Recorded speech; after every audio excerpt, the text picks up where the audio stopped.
Hi readers, welcome back to my channel, Lila Wanders and Reads. Lee here, and welcome to episode 2 of my Black History Month series that will be going on in February. And this one is a book haul.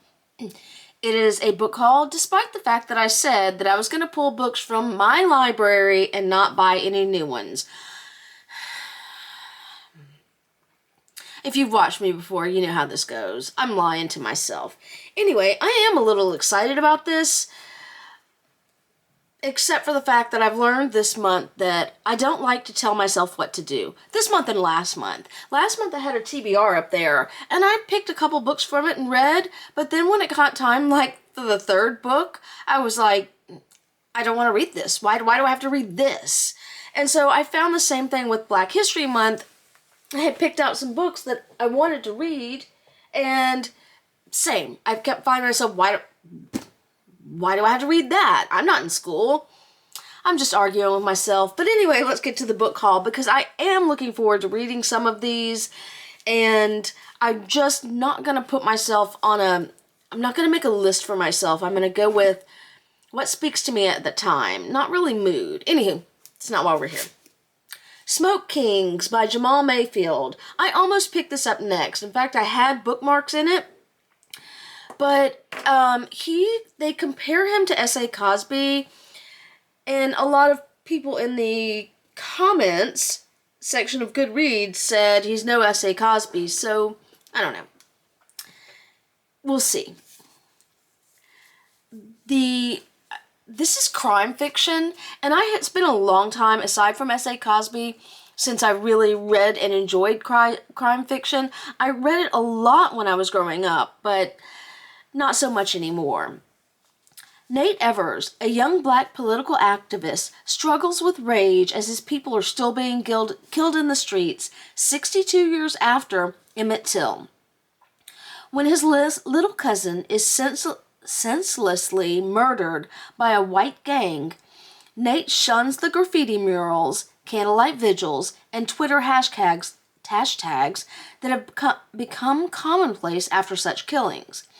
Instead, he leads 3 grief-stricken friends on a mission of retribution, kidnapping the descendants of long-ago perpetrators of hate crimes and forcing them to pay reparations to a community fund. Not all targets go quietly in the night, though, and Nate and his friends' world spirals out of control when they confront the wrong man. Now, the leader of a white supremacist group is hot on their trail, as is a jaded lawman with some disturbingly racist views of his own. And as the 4 vigilantes fight to thwart their ruthless pursuers, they're forced to accept an age-old truth. Before you embark on a journey of revenge, dig 2 graves. I do not know anything about Jamal Mayfield. I've never heard of him before. It doesn't say anything else that he's written in the back. And it doesn't say anything that he's written before in the front. That's neither here nor there. Anywho, I do want to get to this. I just need to get past some of those Goodreads ratings because they're not always accurate. I can't tell you how many times I've seen something that gets like all the stars and then I read it, like Anything by Geneva Rose, and it's trash. So anyway, back to the program. The next one, I am definitely going to wait a long time before I read. At this point, I will have talked to you a little bit about how I feel about Giovanni's Room, and I've been contemplating doing a whole short video, not a short, but a short video, of how I feel about that, because I can't stop thinking about it, and I'm not sure that I liked it. But next up is Another Country by James Baldwin. Baldwin's writing is beautiful, and I guess the fact that he makes me feel this way about a character is also beautiful, but I will have talked about it yesterday, and I may talk about it tomorrow also on this channel. But in Another Country, I just hope this is somebody who doesn't hate themselves. Set in Greenwich Village, Harlem, and France, among other locales, Another Country is a novel of passions, sexual, racial, political, artistic, that is stunning for its emotional intensity and haunting sensuality, depicting men and women, blacks and whites, stripped of their masks of gender and race by love and hatred at their most elemental and sublime.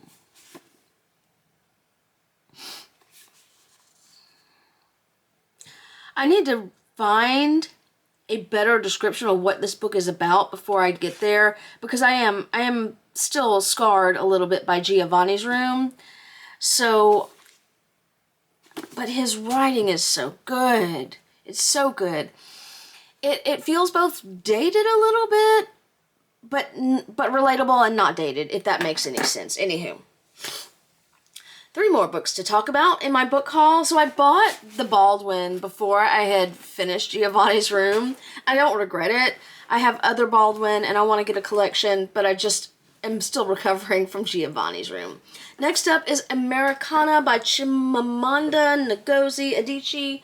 I also bought by her, and I discussed it last week in my Booker edition, Purple Hibiscus. That was on my list of things I should read, and then I start arguing with myself. I have looked at this in the bookstore several times, especially after this was named as one of the best books of the 21st century by the New York Times. And I never picked it up until I was already picking up the Booker books. This is not new. It was published in copyright 2013 and 2023, so this is a newer edition. Ifemelu and Obenzi are young and in love when they depart military-ruled Nigeria for the rest. Beautiful, self-assured Ifemelu, I don't know how to pronounce her name, I apologize, Ifemelu, heads for America, where despite her academic success, she is forced to grapple with what it means to be black for the first time. Quiet, thoughtful, Obenzi has hoped to join her, but with post-9/11 America closed to him, he instead plunges into a dangerous, undocumented life in London. They are calling this a modern classic.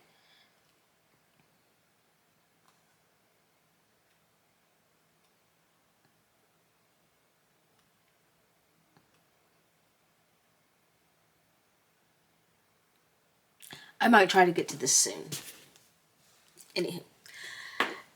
Next up is a book that I chose to do a completely different haul on that I now will not be doing because I chose Booker and this book haul, but I was going to do a horror book haul, and I may still do a version of that, but I won't include this. I will include books that I already owned. So this is Listen to Your Sister by Nina Veal.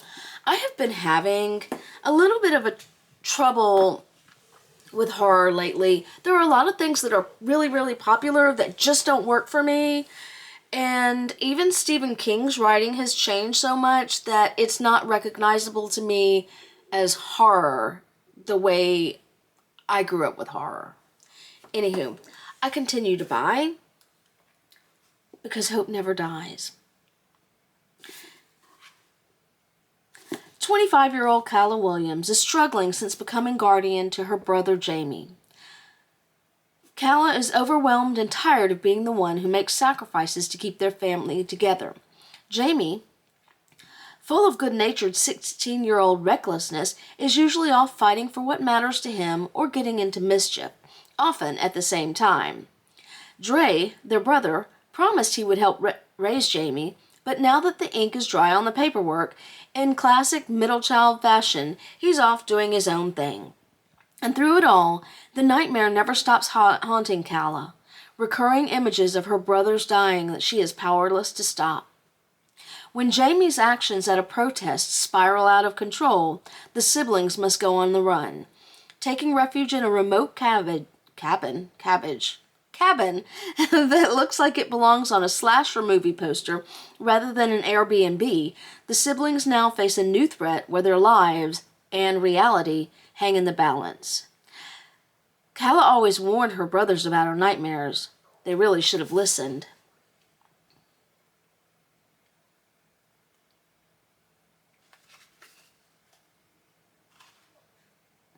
I'm going to get to that one soon, too. I hope. I am about to currently be reading a kind of horror-ish that is The Changeling by Victor LaValle. I read Lone Women by him and loved that. I've been struggling lately, and so I've picked up The Changeling time and time again, and was like, nope, but this time, something about the garbage strike in New York City just said, okay, yep, it's time. So, hopefully, because I've picked up and put down 2 other books, and I hate that. Next up, and if you can't tell, if you've watched my videos and followed along, one of the things that I'm trying to do this year, and I did a little bit last year, is get outside my own country. So, I did that with Americana-ish, and some of my Booker books. This is And So I Roar by Abi Dare, and she was born in Lagos. When Tia... This looks really good, too. That's why it was in a book haul. When Tia accidentally overhears a whispered conversation between her mother, terminally ill and lying in a hospital bed in Port Harcourt, Nigeria, and her aunt, the repercussions will send her on a desperate quest to uncover a secret her mother has been hiding for nearly 2 decades. Back home in Lagos a few days later, Aduni, a plucky 14-year-old runaway, is lying awake in Tia's guest room. Having escaped from her rural village in a desperate bid to seek a better future, she's finally found refuge with Tia, who has helped her enroll in school. It's always been Aduni's dream to get an education, and she's bursting with excitement. Suddenly, there's a horrible knocking at the front gate. It's only the beginning of a harrowing ordeal that will see Tia forced to make a terrible choice between protecting Aduni or finally learning the truth behind the secret her mother has hidden from her. And Aduni will learn that her louding voice, as she calls it, is more important than ever, as she must advocate to save not only herself, but all the young women of her home village, Ikati. If she succeeds, she may transform Ikati into a place where girls are allowed to claim, I'm not sure what's wrong with me, the bright futures they deserve and shout their stories to the world. I do love a book. She's written another book called The Girl with the Louding Voice. I have to look up what that's about now. Damn it, if I have to go back to the Barnes & Noble.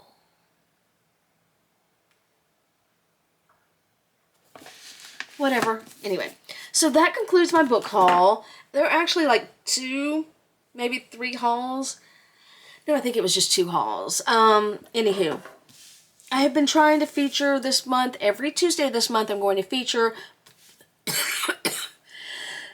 videos where I choke on my own spit and books by Black authors, not just Black American authors, and containing Black main characters, although I'm trying to tend toward more Black authors than Black characters written by someone not like them. Anywho, so if you've read any of these, I'd love to hear about it. These 2 for sure, I would kind of like to get to. Now I'm going to go look up The Girl with the Louding Voice, and hopefully they don't have it in my local Barnes & Noble, and that way I don't have to buy it. Anywho, that is all for me. As always, thank you for sticking with me on my journey. Come back next week on Tuesday, and I'll have another book featuring Black authors. I'm not sure what the subject of that one's going to be. Anywho, if I didn't say it already, thank you for sticking with me on my journey, and happy reading.